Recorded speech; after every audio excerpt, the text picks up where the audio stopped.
Ads లేకుండా latest episode చూడండి. ఇలా వెంటపడ్డం నాకు అంతకంటే ఇబ్బందిగా ఉంది. ప్లీజ్ విను. నేనెందుకు వినాలి? నేనేమైనా మీ సర్వెంట్నా? మీరేమైనా నా బాసా? జస్ట్ మాజీ బాస్. మీ మాట వినాల్సిన అవసరం నాకు అస్సలు లేదు. జరిగింది మనసులో పెట్టుకుని ఇలా వేధించడం కరెక్ట్ కాదు. నాది అలాంటి బుద్ధి కాదు. ఇప్పుడు నాకేది మంచి అనిపిస్తే అదే చేస్తా. మరి నేను అడిగేది కూడా మంచే కదా. పెళ్లి విషయంలో ఇన్వాల్వ్ అవ్వడమే నాకు తేడా కొడుతుంది. అది మంచి అని ఎలా అనుకుంటాను? నాకు నమ్మకం కుదిరినప్పుడు తప్పకుండా సాయం చేస్తాను. ఇక్కడే ఆగిపోండి.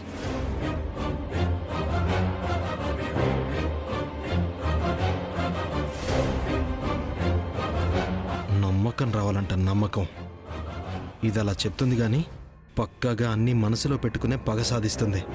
ఛ, అయినా ఈ నమ్మకం ఎలా రప్పించాలి అసలు?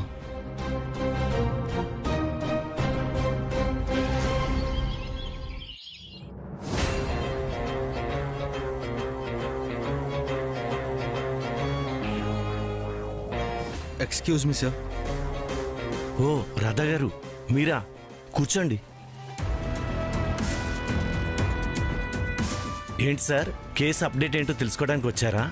లేదు సార్, మొన్న నేను పెట్టిన కేసు వెనక్కి తీసుకుందామని వచ్చాను. అదేంటి సార్, ఆ రోజు ఆ అమ్మాయి అంతలా బతిమాలనా వినకుండా అటెంప్ట్ టు మర్డర్ కేసు పెట్టారు? పాపం, దానివల్ల ఆ అమ్మాయి చాలా సఫర్ అయింది. ఇట్స్ ఓకే, ఏం చేస్తాం, ఇలాంటివన్నీ మాకు మామూలే. కానిస్టేబుల్, ఆ ఫైల్ తీసుకురా.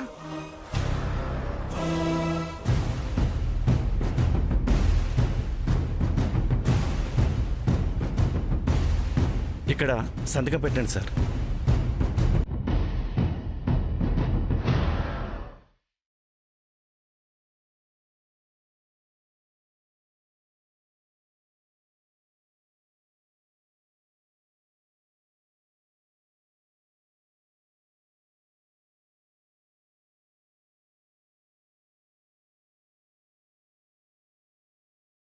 సార్, సంతకం చేయడానికి వచ్చాను. ఇక నువ్వు సంతకం పెట్టాల్సిన అవసరం లేదమ్మా. సార్ కేసు వాపస్ తీసుకున్నారు.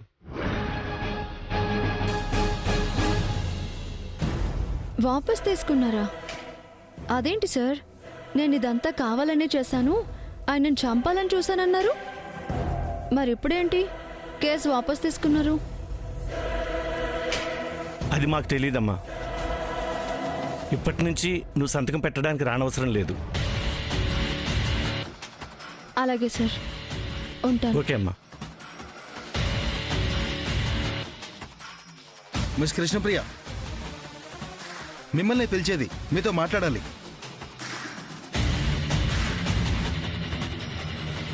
ఏం మాట్లాడాలి? నేను కేసు బ్యాక్ తీసుకున్నాను కదా. అందుకే కదా లోపల సంతకం వద్దని పంపించేశారు.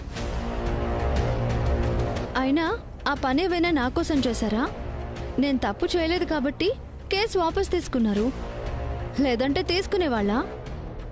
అంటే అలా అని కాదు, నా మీద నమ్మకం లేదన్నావు కదా, ఈ కేసు వాపస్ తీసుకున్న తర్వాత అయినా మీకు నమ్మకం వస్తుంది కదా అని.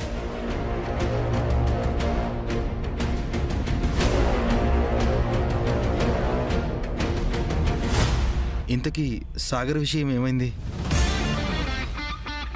ఏదైనా ఆలోచించారా? ఎప్పుడు వాళ్ళ నాన్నతో మాట్లాడతారు? మాట్లాడతాను, దానికంటూ సమయం ఉంటుంది కదా. సమయం ఎక్కువ లేదనే కదండి. ఆలస్యం చేస్తే సమస్య పెరుగుతుంది. ఆ ఆలస్యం పెరిగేలోపే మీ మీద నాకు నమ్మకం కలగాలి, అప్పుడు మాట్లాడతాను. ఇంకేం నమ్మకం కలగాలి? మీరు జెన్యూన్గా వాళ్ళకి పెళ్లి చేయాలని ప్రయత్నిస్తున్నారో లేదో కూడా నాకు తెలియాలి కదా. జెన్యూన్ కాబట్టే కదా ఇలా అడుగుతున్నాను. మీరు నన్ను అడగడం కాదు రాధా గారు, నాకు అనిపించాలి అంటున్నాను. సరే, నాకు ముఖ్యమైన పనులు చాలా ఉన్నాయి, వెళ్తున్నాను. అంటే ఏంటి? నేనేమైనా ఖాళీగా ఉన్నానా? హలో, మీరు నన్ను అలా పిలవడం చూసే వాళ్ళకి బాగోదు. అయినా నేను చెప్పాను కదా రాధా గారు, నమ్మకం కలగాలి అని. అంతవరకు వెయిట్ చేయండి. అసలేంటిది? దీనికి చెప్తే అర్థం కావట్లేదా? కావాలని చేస్తుందా? ఛా!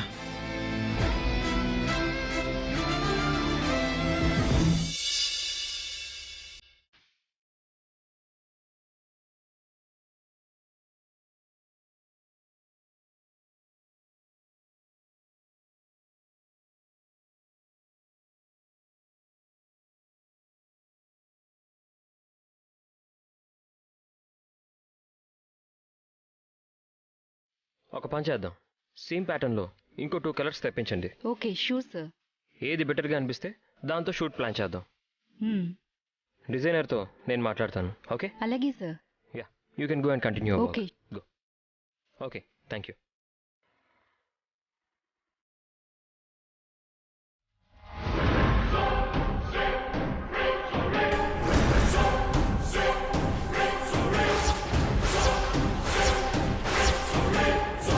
విష్ణు గారికి ఇతనితోనే కదా మ్యాచ్ ఫిక్స్ అయింది, మళ్ళీ ఇదేంటి? వరుణ్, ఇంకా ఎన్ని రోజులు? లైఫ్ టైం ఇలా లవ్ స్టోరీతోనే టైం గడిపేద్దాం అనుకుంటున్నావా? మా ఇంట్లో వాళ్ళని నేను ఒప్పిస్తానని చెప్పాను కదా. మీ ఇంట్లో వాళ్ళతో నువ్వెందుకు మాట్లాడలేకపోతున్నావు? అసలు పెళ్లి చేసుకుందామనే నమ్మకాన్నే నువ్వు నాకు ఇవ్వడం లేదు. అబ్బా, ఎన్నిసార్లు చెప్పాలి ప్రియా? జీవితంలో పెళ్ళంటూ చేసుకుంటే అది నిన్నే అని చెప్పాను కదా.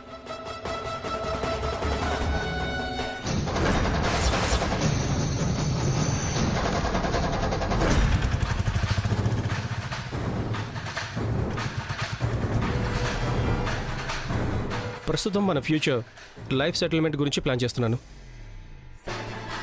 ఒక్క నెల టైం ఇవ్వు ప్రియా, అన్ని మ్యాటర్స్ సెటిల్ అయిపోతాయి. చేతికి డబ్బు రాగానే యూఎస్ వెళ్ళిపోయి అక్కడే సెటిల్ అయిపోదాం.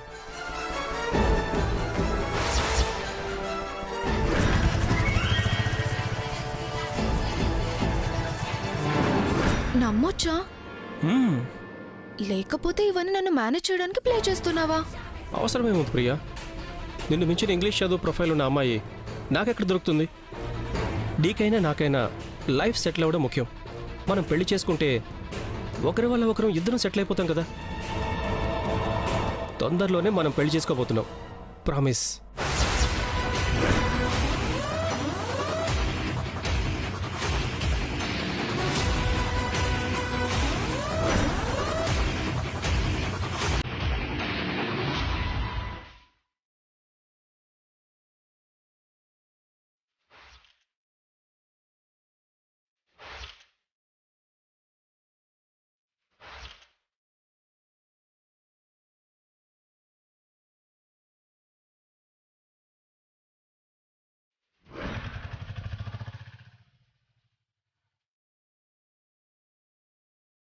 అంటే వీడిని విష్ణు గారు పెళ్లి చేసుకుంటే పాపం తన జీవితం సర్వనాశనం అయిపోతుంది.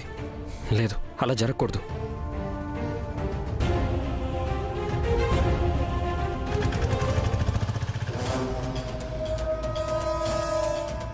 అక్క, మేడం అడిగి కొంచెం అడ్వాన్స్ ఏదైనా ఇప్పించవా?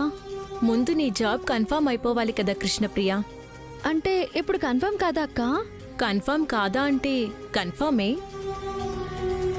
కానీ ఇది ట్రైనింగ్ పీరియడ్ లాగా. ట్రైనింగా? నాకు బ్యూటీషియన్ వర్క్ అంతా వచ్చానే కదక్క నన్ను జాయిన్ చేసుకున్నారు. ఆ వర్క్ చేయటానికి నువ్వు ఫిట్టా అన్ఫిట్టా అనేది ఇప్పుడు మనం వెళ్ళిన చోట నువ్వు వర్క్ చేసే దాన్ని బట్టి ఫైనల్ అవుతుంది. మేడంకి క్లయింట్ ఇచ్చిన రివ్యూని నీ జాబ్ని కన్ఫర్మ్ చేస్తుంది.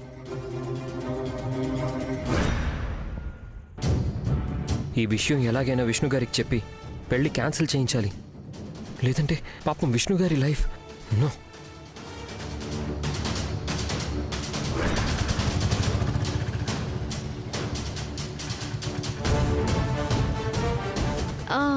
ఇప్పుడు అక్కడ నేనేం చేయాలక్క? పెడిక్యూర్, ఫేషియల్ చేయాలి. అంతేనా అక్క? అయితే ఫిక్స్ అయిపో, నా జాబ్ పర్మనెంట్ అయిపోయినట్టే. అవునా, బాగా చేస్తావా? మన చేయి పడితే ఫిదా అయిపోతారు.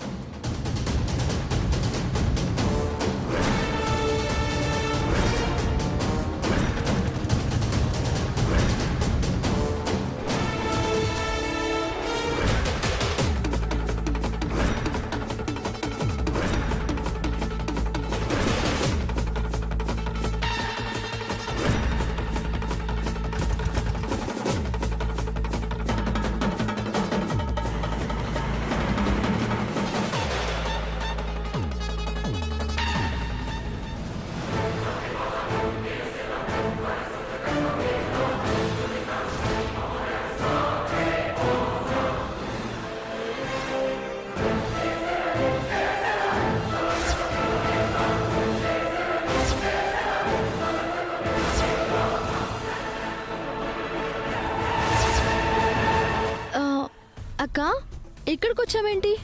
కరెక్టేనా అడ్రస్సు? కరెక్టే. ఏ అలా అడిగావేంటి? ఆ, ఆ, అంటే ఈ చోటు గురించి ఎప్పుడు వినడమే కానీ ఎప్పుడు రాలేదు. ఊహించని విధంగా ఇక్కడికి వచ్చాను కదా, అందుకు అడిగానక్క.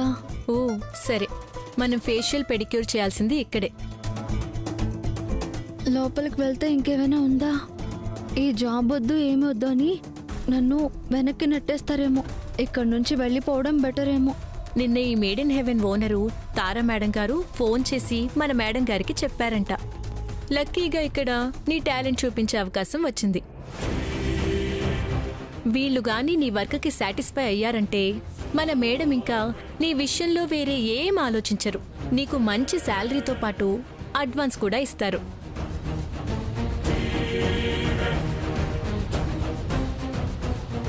అడ్వాన్స్ ఇస్తారా అక్క? తప్పకుండా ఇస్తారు. టాలెంట్ ఉందని ప్రూవ్ అయిన తర్వాత ఎవరు మాత్రం వదులుకుంటారు? ఏదైతే అదైంది. ఏదోలా నా వర్క్ ప్రూవ్ చేసుకుని అడ్వాన్స్ తీసుకోవాలి. పద కృష్ణ.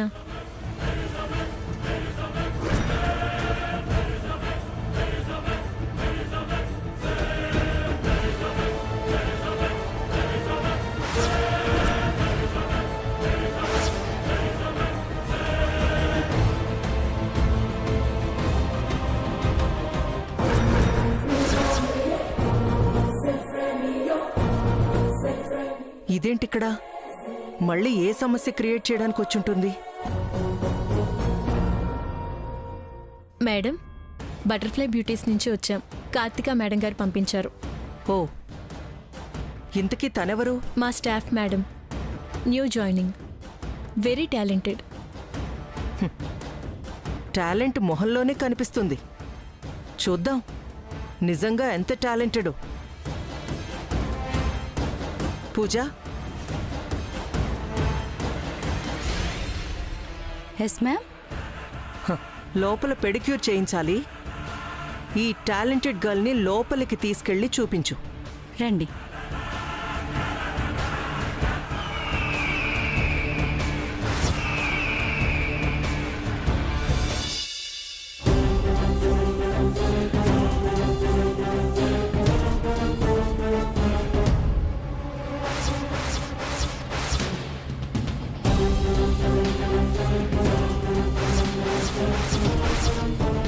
ఎలాగైనా విష్ణు గారి పెళ్లి చేసుకోకుండా ఆపాలి.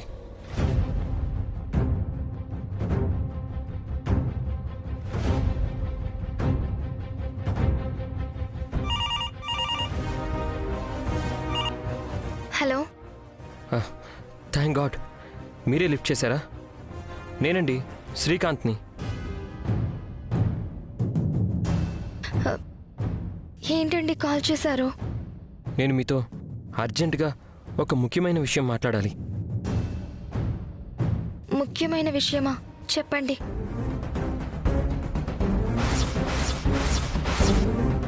ఇలా ఫోన్లో కాదు విష్ణు గారు, మీతో డైరెక్ట్గానే చెప్పాలి. నేను మిమ్మల్ని కలవాలి.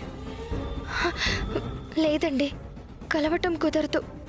అమ్మ ఇంట్లోనే ఉంది, నేనెక్కడికి రాను. విష్ణు గారు, ప్లీజ్ అర్థం చేసుకోండి. ఇది మీ జీవితానికి సంబంధించిన విషయం. రాను కాదు అనకండి. ఒక్క 10 నిమిషాలు విష్ణు గారు, నా మాట వినండి. లేదండి, దయచేసి నన్ను ఇలా ఇబ్బంది పెట్టకండి. నేను రాలేను. నా పరిస్థితి కూడా మీరు అర్థం చేసుకోండి. నేను నిశ్చితార్థం జరిగిన అమ్మాయిని. నా సమస్య నాకుంటుంది. నన్ను ఇలా బలవంత పెట్టద్దండి. అయ్యో విష్ణు గారు, ఏంటండి మీరు? నేనేదో సరదాగా కబుర్లు చెప్పుకుందామని రమ్మనడం లేదు. మీ లైఫ్ గురించి ఒక ముఖ్యమైన విషయం మాట్లాడాలి అంటున్నాను. ఎందుకు అర్థం చేసుకోవడం లేదు? శ్రీకాంత్ గారు, విషయం ఎంత ముఖ్యమైనా నేను రాలేనండి. ఉంటాను. విష్ణు గారు, మీరు గనక బయటికి రాకపోతే నేనే మీ ఇంటికి వస్తాను. నేను మిమ్మల్ని కలవడం చాలా ముఖ్యమని చెప్తున్నాను కదా. మీరు వస్తున్నారా లేదా నన్ను అక్కడికి రమ్మంటారా?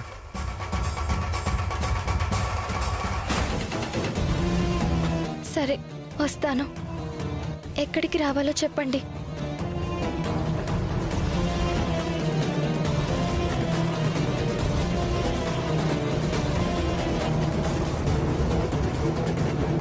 ఇక్కడికి వచ్చేసేయండి ప్లీజ్. మ్,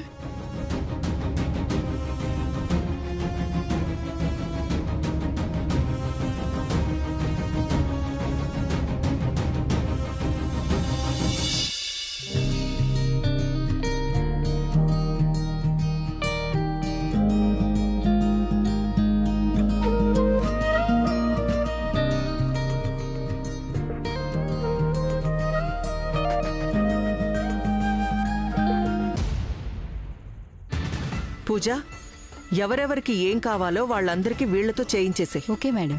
ఈ రోజు వీళ్ళిక్కడ ఎంగేజ్డ్. ఇది చెయ్యను అది చెయ్యను అనడానికి ఏం లేదు. They are professionals. Okay madam. మీకేం కావాలో చెప్పండి మేడం, నేను చేస్తాను. నాకు పెడిక్యూర్ కావాలి.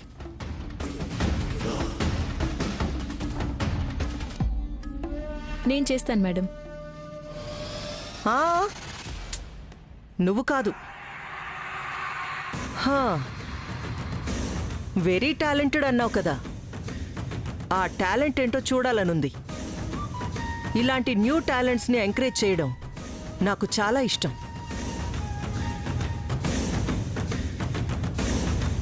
కృష్ణ, నువ్వు మేడం గారికి పెడిక్యూర్ చెయ్యి. నేను ఈలోగా వేరే వాళ్ళకి చేస్తాను. స్టార్ట్ చెయ్యి.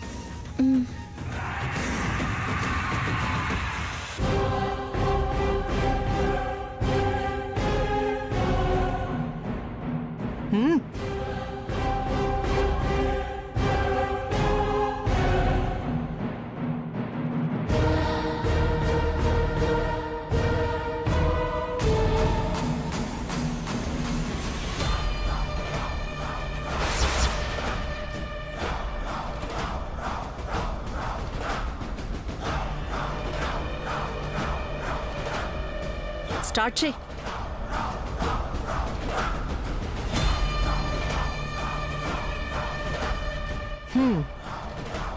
ఎవరు ఎంతలో ఉండాలో అంతలోనే ఉండాలి.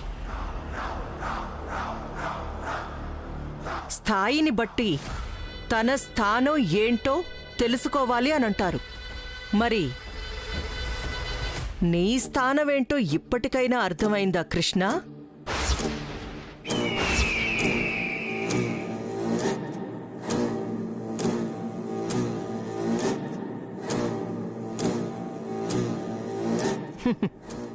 ఇది నీ స్థానం, నీ స్థాయి. అందుకే హోదాకి మించిన వాళ్ళ దగ్గరికి వచ్చినప్పుడు ఒళ్ళు దగ్గర పెట్టుకొని మాట్లాడాలి.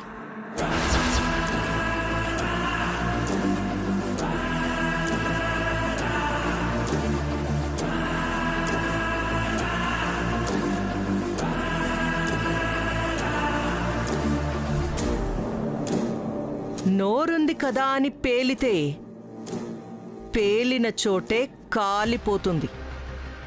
చివరికి ఇలా కాళ్లబేరానికి తీసుకొచ్చి పారేస్తుంది.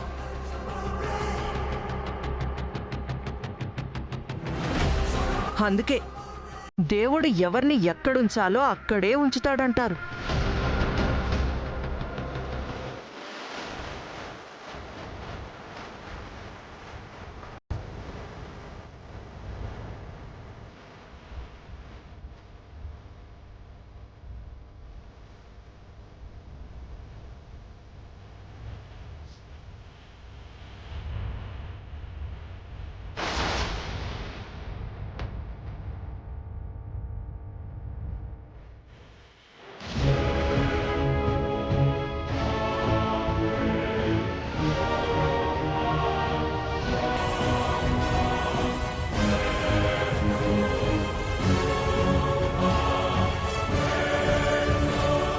ఇప్పటికైనా నేనేంటో నీకు అర్థమైందా?